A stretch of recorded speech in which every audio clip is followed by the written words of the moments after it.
السلام علیکم ویورز، ہم نے آپ کے لیے انبیاء کرام کی زندگی کے قصوں کی جو سیریز شروع کی ہے اس سیریز میں سے ایک نئے نبی کی زندگی کا قصہ اس ویڈیو میں لے کر آئے ہیں۔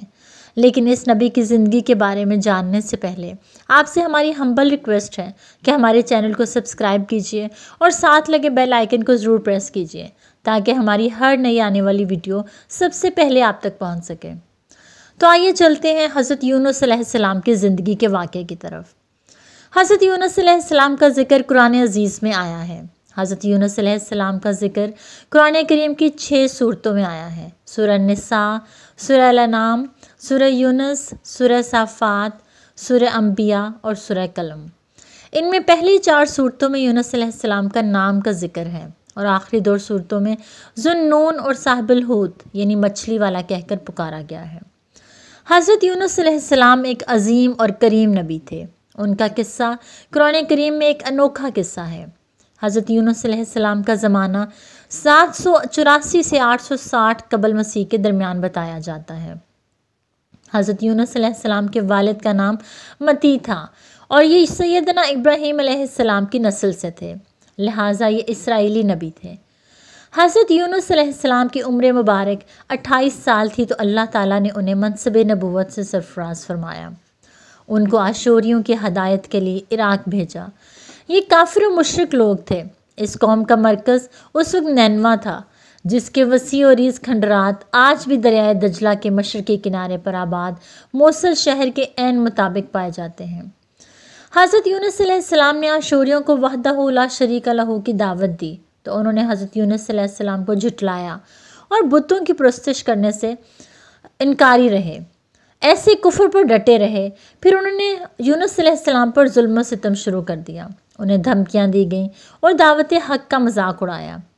تب مسلسل یونس علیہ السلام نے ان کی مخالفت سے متاثر ہو کر قوم سے خفا ہو گئے اور ان کو 3 دن میں آنے والے دردناک عذاب الہی کی بد دعا دی۔ پھر تیسرا دن آنے سے پہلے ہی آدھی رات کو بستی سے نکل گئے۔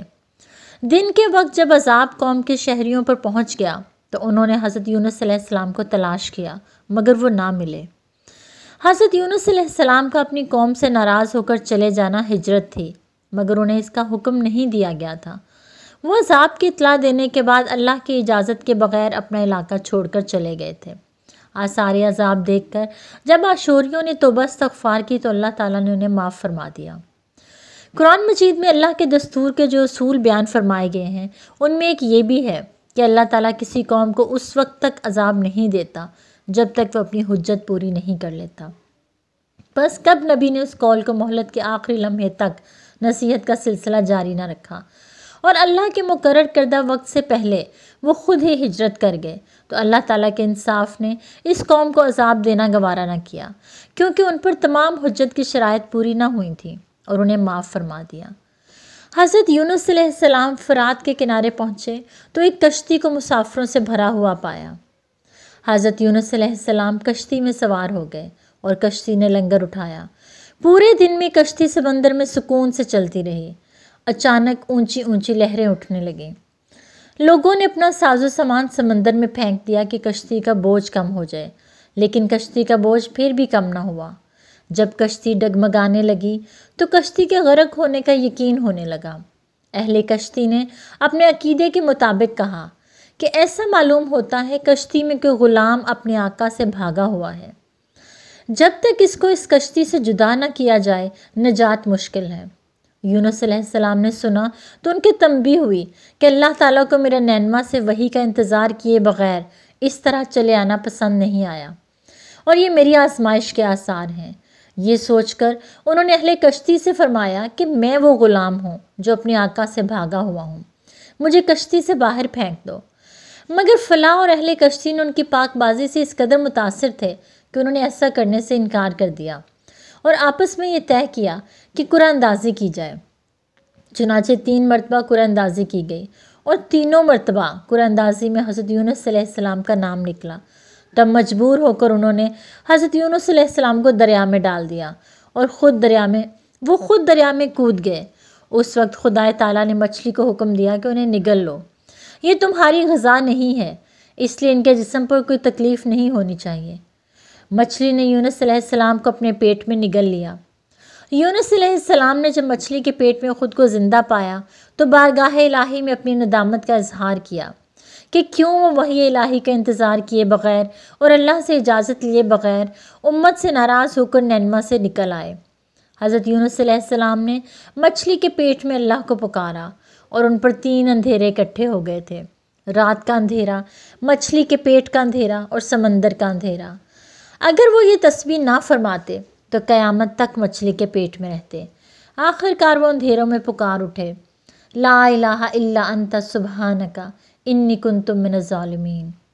الہی تیرے سوا کوئی معبود نہیں، تو یکتا ہے، میں تیری پاکی بیان کرتا ہوں، بلا شبہ میں اپنے نفس پر خود ہی ظلم کرنے والا ہوں۔ جو بھی مسلمان اپنی کسی حاجت میں یہ دعا مانگے گا، اللہ کریم اس کی یہ دعا ضرور قبول کریں گے۔ یہ قبول دعاؤں میں سے ایک دعا ہے۔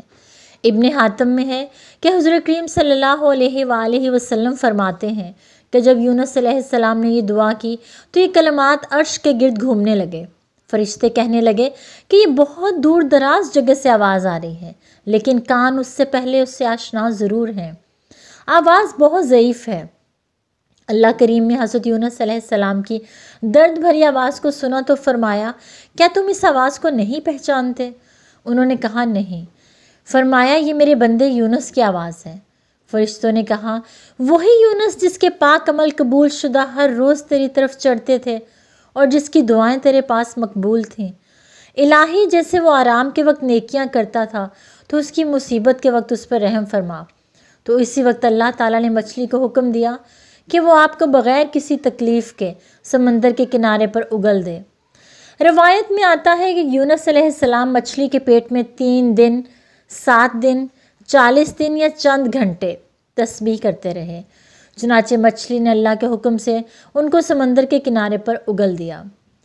حضرت عبداللہ بن مسعود رضی اللہ تعالیٰ عنہ فرماتے ہیں کہ مچھلی کے پیٹ میں رہنے کی وجہ سے ان کا جسم ایسا ہو گیا تھا جیسے کہ پرندے کا پیدا شدہ بچہ، جس کا جسم نرم ہوتا ہے اور جسم پر بال تک نہیں تھے۔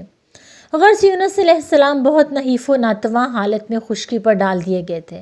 اس کے بعد اللہ تعالیٰ نے ساحل پر ایک بیلدار درخت اگایا۔ حضرت ابو ہریرہ رضی اللہ تعالیٰ عنہ فرماتے ہیں کہ جب مچھلی نے یونس علیہ السلام کو کھلے میدان میں ڈالا تو اللہ تعالیٰ نے آپ پر یقطین کی بیل اگا دی۔ ان سے پوچھا گیا کہ یقطین کسے کہتے ہیں؟ فرمایا، کدو کے پودے کو۔ اس کے علاوہ اللہ تبارک و تعالیٰ نے ان کے لیے ایک جنگلی بکری بھیج دی جو زمین کی گھاس اور جڑی بوٹیاں کھاتی تھی اور صبح و شام آپ کو دودھ پلاتی تھی، حتیٰ کہ آپ کی توانائی لوٹ آئی۔ حضرت یونس علیہ السلام درخت کے سائے میں جھونپڑی بنا کے رہنے لگے۔ چند دنوں بعد ایسا ہوا کہ اس بیل کی جڑ میں اللہ تعالیٰ کی طرف سے کیڑا لگ گیا اور اس نے جڑ کو کاٹ ڈالا۔ جب اس کو کاٹا تو بیل سوکھنے لگی۔ یونس علیہ السلام کو بہت دکھ ہوا۔ تب اللہ تعالیٰ نے وحی کے ذریعے ان کو مخاطب کیا اور فرمایا، یونس تم اس بیل کے سوکھنے پر کتنے رنج کا اظہار کر رہے ہو، جو ایک حقیر سی چیز ہے، مگر تم نے یہ نہ سوچا کہ نینوا کی 1 لاکھ سے زائد آبادی جس میں انسان بس رہے ہیں اور ان کے علاوہ جاندار بھی آباد ہیں، اس کو برباد اور ہلاک کر دینے میں کیا ہم کو کوئی ناگواری نہیں ہوگی؟ اور کیا ہم ان کے لیے اس سے زیادہ شفیق و مہربان نہیں ہیں جتنا کہ تجھے اس بیل سے انس ہے، جو تم وحی کا انتظار کیے بغیر قوم کو بد دعا کر کے ان کے درمیان سے نکل آئے۔ ایک نبی کی شان کے نزدیک یہ نامناسب تھا کہ وہ قوم کے حق میں عذاب کی بد دعا کرتے اور ان سے نفرت کر کے جدا ہونے میں عجلت کرتے اور وحی کا انتظار بھی نہ کرے۔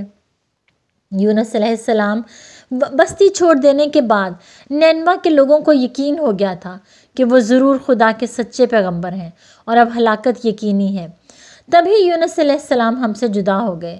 یہ سوچ کر فوراً بادشاہ سے لے کر آیا تک سب کے دل خوف و دہشت سے کانپ اٹھے اور وہ یونس علیہ السلام کو تلاش کرنے لگے تاکہ ان کے ہاتھ پر اسلام کی بیعت کریں، اور ساتھ ہی خدا تعالیٰ سے توبہ استغفار کرنے لگے اور ہر قسم کے گناہوں سے کنارہ کش ہو کر آبادی سے باہر میدان میں نکل آئے اور بارگاہ الہی میں بلند آواز سے اقرار کرتے رہے، اے ہمارے رب، یونس علیہ السلام جو تیرا پیغام ہمارے پاس لے کر آئے، ہم اس کی تصدیق کرتے ہیں اور ہم اس پر ایمان لاتے ہیں۔ آخر کار اللہ تبارک و تعالیٰ نے ان کی دعا قبول فرمائی اور ان کو عذاب الہی سے محفوظ رکھا۔ بہرحال یونس علیہ السلام کو اللہ کریم نے صحت و تندرستی دے کر اب دوبارہ نینوا جانے کا حکم دیا کہ قوم میں رہ کر ان کی رہنمائی فرمائی جائے۔ چنانچہ حضرت یونس علیہ السلام نینوا واپس تشریف لے گئے۔ قوم کے لوگوں نے جب انہیں دیکھا تو خوشی کا اظہار کیا۔ حضرت یونس علیہ السلام کی زندگی نینوا ہی میں گزری اور وہیں ان کا انتقال ہوا اور وہیں ان کی قبر تھی جو نینوا کی تباہی کے بعد نامعلوم ہو گئی۔ اس قصے میں یہ سبق ہے کہ کسی بھی حال میں اللہ کی رحمت سے مایوس نہیں ہونا چاہیے اور نہ ہی ہدایت کے معاملے میں اپنی ذات پر بھروسہ کرنا چاہیے۔ ہدایت تو بس اللہ ہی کی طرف سے ہے، آپ کے ذمہ تو بس پیغام پہنچانا ہے اور پیغام حق پہنچانا ہے۔ تو ویورز، کیسا لگا آپ کو حضرت یونس علیہ السلام کی زندگی کا یہ اتار چڑھاؤ؟ آپ ہمیں اپنے کمنٹس میں ضرور بتائیے گا، ہمیں آپ کے کمنٹس کا انتظار رہتا ہے تاکہ ہم آپ کو اپنی پسند اور ناپسند کے مطابق آپ کو ویڈیوز شیئر کریں۔ اپنا بہت سا خیال رکھیے گا۔ ٹل دا نیکسٹ ویڈیو، اللہ حافظ۔